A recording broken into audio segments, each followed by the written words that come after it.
जो next topic है वो है पॉलन पिस्टल इंटरेक्शन। ओके, इसमें क्या है पॉलन पिस्टल इंटरेक्शन में, इसके बारे में पहले जान लीजिए। पॉलन मतलब मेल गैमेट, पिस्टिल मतलब फीमेल गैमेट को, मेल गैमेट को ये एक्सेप्ट करेगा। ओके, तो ये वो प्लेस है जहां पर मेल गैमेट आकर लैंड करेगा। तो अब क्या है, इन दोनों के बीच में इंटरेक्शन हो रहा है। पॉलिनेशन पढ़ लिया, पॉलन ग्रेन उड़कर फीमेल गैमेट तक आ गया, पिस्टल तक आ गया। अब क्या होगा, मेल गैमेट को फीमेल गैमेट के अंदर पहुंचना है। इस पूरे प्रोसेस को क्या कहा जाता है, पॉलन पिस्टल इंटरेक्शन। इसी के बारे में यहाँ पर दिया हुआ है। तो इसने क्या बोला है, pollination does not guarantee the transfer of right type of pollen. Pollination जो हो रहा है वो हमेशा गारंटी तो दे नहीं सकता, इंसेक्ट आपको गारंटी तो नहीं दे सकता ना कि मैं भाई राइट टाइप के जो फीमेल गैमेट है उसी के पास लेकर जाऊंगा, आपकी स्पीशीज के ही फीमेल गैमेट के पास लेकर जाऊंगा। ऐसे तो कोई प्रोसेस होता नहीं है। ये यहाँ पर यही बोल रहा है कि ये ऐसी कोई गारंटी नहीं देता पॉलिनेशन कि ये राइट टाइप के स्टिग्मा पर ही पहुंचेगा। ओके, तो अगर ये गारंटी नहीं देता तो इस टाइप के पॉलन को हम इनकम्पेटेबल पॉलन कहते हैं। और अगर वो राइट टाइप के पॉलन पर राइट टाइप के स्टिग्मा पर पहुंच जाता है, उससे राइट स्पीशीज पर पहुंचता है, तो उसको कहा जाता है compatible pollen. Okay, so pollination does not guarantee the transfer of right type of pollen. Compatible pollen of same flower as the stigma, often pollen of the wrong type। क्या हो सकता है कि ये राइट टाइप का भी नहीं हो सकता और ये रॉन्ग टाइप का हो सकता है। आइदर फ्रॉम अदर स्पीशीज और फ्रॉम दी सेम प्लांट। क्या हो सकता है, अगर ये रॉन्ग टाइप का कब हो सकता है, ये रॉन्ग टाइप का अदर स्पीशीज पर चला जाए, अगर पॉलन किसी अदर स्पीशीज के स्टिग्मा पर चला गया, या फिर उसी प्लांट की स्टिग्मा पर भी चला गया, तो भी ये कुछ ऐसी कंडीशंस हैं कि ये रॉन्ग टाइप का कहलाएगा। अब तुम कह रहे हो भाई कि ऐसे कैसे हो सकता है, ये तो अपनी ही प्लांट की स्पीशीज पर पहुंचा है, तो ये रॉन्ग टाइप का क्यों होगा। ये रॉन्ग टाइप का इसलिए होगा अगर फीमेल प्लांट जो है वो इस टाइम पर सेल्फ इनकम्पेटेबल है। ओके, इसको अच्छे से याद रखना, ये बहुत ही इंपॉर्टेंट है, ओपन नहीं हो रहा। ओके, ये हो गया सेल्फ इनकम्पेटेबल। तो सेल्फ इनकम्पेटेबल की आपको मैंने बता दिया था अभी कि क्या होता है। तो अगर फीमेल गैमेट सेल्फ इनकम्पेटेबल है तो उस कंडीशन को भी हम रॉन्ग टाइप का ही पॉलन कहेंगे। तो रॉन्ग टाइप का पॉलन भी स्टिग्मा पर लैंड कर सकता है और राइट टाइप का पॉलन भी। पिस्टिल के पास क्या होती है, एबिलिटी होती है रिकॉग्नाइज करने की कि ये राइट टाइप का पॉलन है या रॉन्ग टाइप का पॉलन है। अगर राइट टाइप का पॉलन होता है तो उसे एक्सेप्ट कर लेती है और पोस्ट फर्टिलाइजेशन स्टेज स्टार्ट हो जाती है, और अगर रॉन्ग टाइप का पॉलन होता है तो वो उसको रिजेक्ट कर देती है। तो यहाँ पर यही लिखा हुआ है कि रॉन्ग टाइप का पॉलन जो है वो रिजेक्ट कर दिया जाता है और जो राइट टाइप का पॉलन है उसको एक्सेप्ट कर लिया जाता है और पोस्ट पॉलिनेशन को आगे प्रमोट किया जाता है। ओके, आगे क्या है, पोस्ट पॉलिनेशन के बाद क्या होता है, फर्टिलाइजेशन होता है। If pollen of the wrong type, the pistil reject pollen by preventing pollen germination on stigma or the pollen tube। अगर wrong type का pollen होगा तो पिस्टिल उसको कैसे रोकेगी, वो pollen tube का germination ही नहीं होने देगी। Okay, growth in this style के अंदर ग्रोथ नहीं हो पाएगी pollen tube की। the ability of the pistil to recognize the pollen followed by its acceptance and rejection is the result of continuous dialogue between pollen grain and the pistil। इनके बीच में जो recognition होता है pollen grain का, उसके acceptance और rejection का, pollen accept किया जा रहा है या रिजेक्ट किया जा रहा है, ये जो प्रोसेस होता है ये लास्ट में क्या रिजल्ट देता है, continuous dialogue between pollen grain and the pistil. मतलब ये रिजल्ट ये दे रहा है कि जो पॉलन ग्रेन है और जो पिस्टिल है उन दोनों के बीच में कैसे कैसे रिएक्शंस हैं, कैसे डायलॉग्स हैं। ओके, आगे क्या बताया है, components, this dialogue is mediated by chemical component of pollen interaction with those of the pistil। ये जो डायलॉग हैं, ये जो रिएक्शंस इनके बीच में होती हैं, ये किसके द्वारा पहचाने जाते हैं, केमिकल कंपोनेंट्स की वजह से। ऑब्वियसली कुछ ना कुछ तो होगा केमिकल जिसकी वजह से पिस्टिल जो है वो पहचान लेती है कि राइट टाइप का पॉलन है या क्या है। ओके, यहाँ पर बता दिया ये किसके द्वारा पहचाने जाते हैं, ये पहचाने जाते हैं केमिकल के द्वारा। ओके, कुछ ऐसे केमिकल कंपोनेंट होते हैं जिसकी वजह से पिस्टिल उसको पहचान लेती है। It is only the recent year, ये इसके जो आगे लिख रहा है ये कुछ नहीं है, बस ये लिख रहा है कि जो रिसेंट ईयर्स हैं उनमें पता लगाया गया है कि कुछ डिफरेंट टाइप के केमिकल्स होते हैं जिसकी वजह से पिस्टिल जो है वो पॉलन को पहचान लेती है। ओके, ये राइट टाइप के पॉलन के बारे में पूरा लिखा हुआ था यहाँ पर मैंने। ओके, आपने नोट्स PDF डाउनलोड कर रखी होगी आई थिंक सो आपको ये पूरा राइट टाइप का पॉलन, लेफ्ट और रॉन्ग टाइप का पॉलन, ये सब आपको मिल जाएगा। अब आगे क्या दिया हुआ है, As mentioned earlier, following compatible pollen, the pollen grain germinates on stigma to produce pollen tube. अब क्या होगा, pollen grain जो है वो जर्मिनेट करेगा स्टिग्मा पर और पॉलन ट्यूब को प्रोड्यूस करेगा. अब पॉलन ट्यूब बड़ी कैसे होगी, पॉलन ट्यूब ये जो आ रही है पॉलन ट्यूब ऊपर से पॉलन ग्रेन की, ये किसकी हेल्प से इतनी बड़ी होती चली जाएगी, ये जो बड़ी होगी ये स्टिग्मा जो है ना वो अपने टिश्यू देंगे. पहले स्टिग्मा का टिश्यू, स्टाइल का टिश्यू, ओवरी का टिश्यू, अपने अपने टिश्यू देकर इस पॉलन ट्यूब की ग्रोथ को करेंगे, जिससे कि पॉलन ट्यूब आगे ग्रोथ करेगी. Okay, through one of the germ pores the contents of pollen grain move into the pollen tube. Pollen tube grow the tissue of the stigma and style and reach the ovary. देखो लिख रहा है यहाँ पर, जो pollen tube है वो grow करेगी किसके टिश्यू के द्वारा, stigma, style and ovary. Stigma और स्टाइल के टिश्यू को लेकर ये ग्रो करेगी और लास्ट में ओवरी तक पहुंच जाएगी. देखिए यहाँ तक क्या हुआ, पॉलन ट्यूब जो है, देखिए ये पॉलन ट्यूब बड़ी हो गई, लंबी हो गई, किसकी मदद से, स्टाइल के टिश्यूज को लेकर, स्टिग्मा के टिश्यूज को लेकर ये इतनी बड़ी हो गई और कहाँ तक पहुंच गई, ओव्यूल तक पहुंच गई.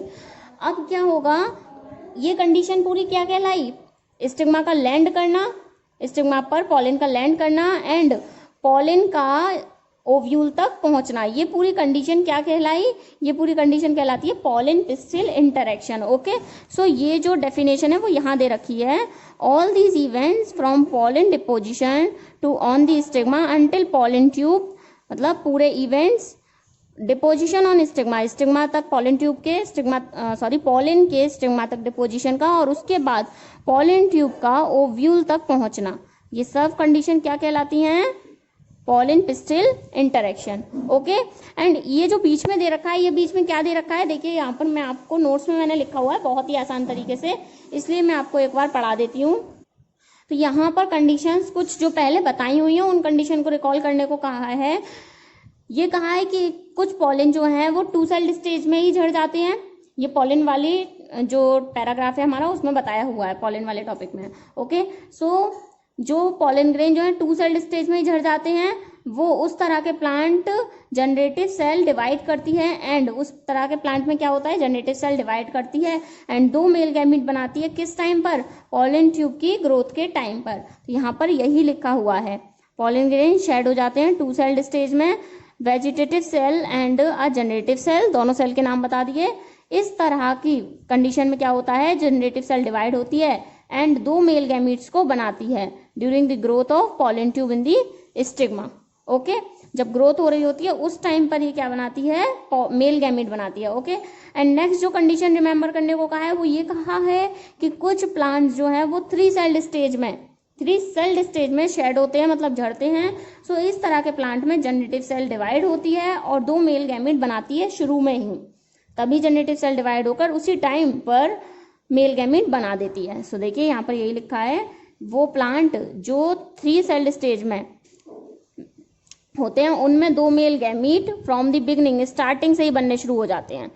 आप उसके बाद क्या बोल रहा है, pollen tube after reaching the ovary enters the ovule. Pollen tube जब कहाँ पर पहुंच गई, ओवरी पर पहुंच गई, उसके बाद वो एंटर करती है ओव्यूल में, एंड किस रीजन से, माइक्रोपाइल रीजन से एंटर करती है, that enter one of the synergid through the filiform apertures. तो ये जो कंडीशन है, ये कंडीशन कौन सी दे रखी है, pollen tube after reaching the ovary. Pollen tube जब ओवरी पर पहुंची उसके बाद क्या हुआ, माइक्रोपाइलर एंड से वो एंटर हुई सिनर्जिड के अंदर जो फिलीफॉर्म एपरेचर्स होते हैं उनकी मदद से. ये वाली पूरी कंडीशन जो पॉलिनेशन वाला टॉपिक है उसमें पूरा डिटेल में दिया हुआ है, एंड मैंने पॉलिनेशन वाले टॉपिक की जो डिटेल्ड स्टडी है उसमें समझाया भी है. Okay, so many recent study have shown that filiform aperture present at the micropylar part of synergid guide the entry of pollen tube. filiform aperture के बारे में भी यहाँ पर बता दिया कि filiform aperture क्या करता है. ओके, एंड बाकी पीछे भी बताया हुआ है पॉलिनेशन वाले टॉपिक में कि filiform aperture करता क्या है.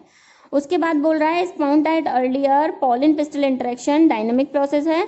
पॉलिन पिस्टल इंटरेक्शन कैसा प्रोसेस है, डायनेमिक प्रोसेस है. इन्वॉल्व पॉलिन रिकॉग्नाइजेशन, ये पॉलिन को रिकॉग्नाइज करता है. वाई, प्रमोशन और इनिबिशन ऑफ पॉलिन.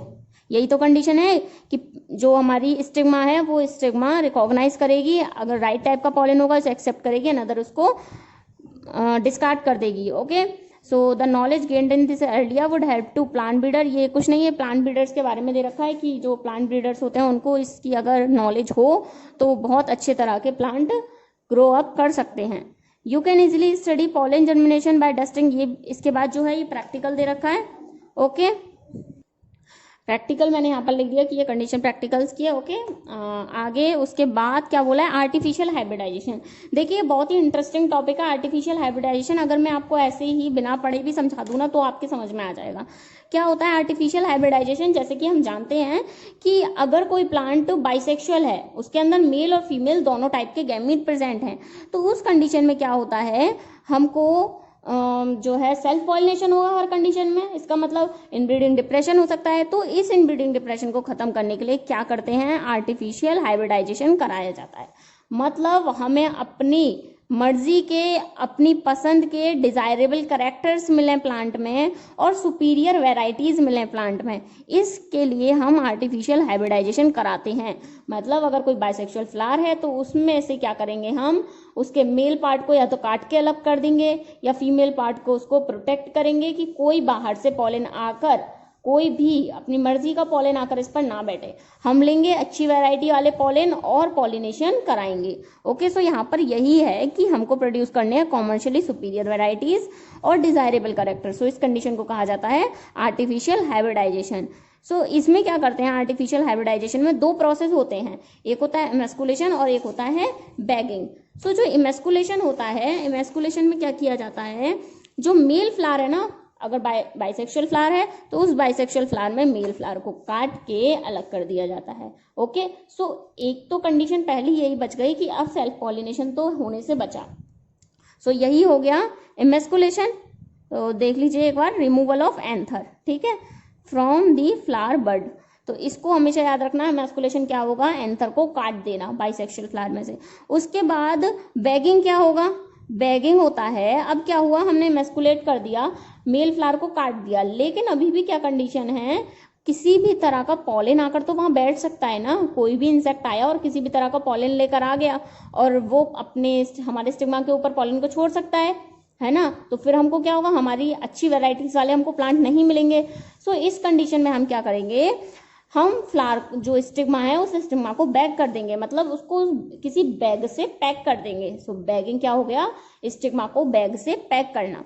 सो देखो क्या किया जाता है इसमें, बैग ऑफ सूटेबल साइज, एक सूटेबल साइज का बैग लिया जाता है और generally made up of butter. वो बैग किसका बना हुआ होता है, बटर पेपर का बना हुआ होता है। सो इसको क्या करते हैं, इसको स्टिग्मा के ऊपर चढ़ा देते हैं। देखो इमेस्कुलेटेड फ्लावर जो हुए, अब उन फ्लावर को सेव करने के लिए हम एक बैग पेपर से, मतलब सूटेबल बैग साइज ले लेते हैं एक, उसको बटर, जो कि बटर पेपर से बना हो, उसको स्टिग्मा के ऊपर चढ़ा देते हैं जिससे कि कोई भी अनवांटेड पॉलन ना आ सके। ओके, सो इस प्रोसेस को बैगिंग कहा जाता है। ओके, आई होप सो ये टॉपिक आपके समझ में आ गया होगा। साथ ही साथ यहाँ पर लिखा हुआ है, तो ये तो पूरे फुल आपको एनसीईआरटी बेस्ड नोट्स हैं। ओके, उसके बाद जो दिया हुआ है उसको देखते हैं। उसके बाद यहाँ पर दिया हुआ है, अगर कोई फीमेल पेरेंट है, मतलब सिंगल फीमेल है, यूनिसेक्सुअल है, तो वहां पर कोई जरूरत नहीं होगी इमेस्कुलेशन करने की। साफ सीधी बात है, इमेस्कुलेशन करने की जरूरत नहीं होगी, लेकिन बैगिंग करने की जरूरत होगी। उसको बैग कर दिया जाता है जिससे कि कोई अनवांटेड पॉलन ना आए। हम सुपीरियर वेराइटीज वाले पॉलन उसके ऊपर झाड़ देंगे जिससे अच्छी वेराइटीज वाले प्लांट्स हमको मिलेंगे। ओके।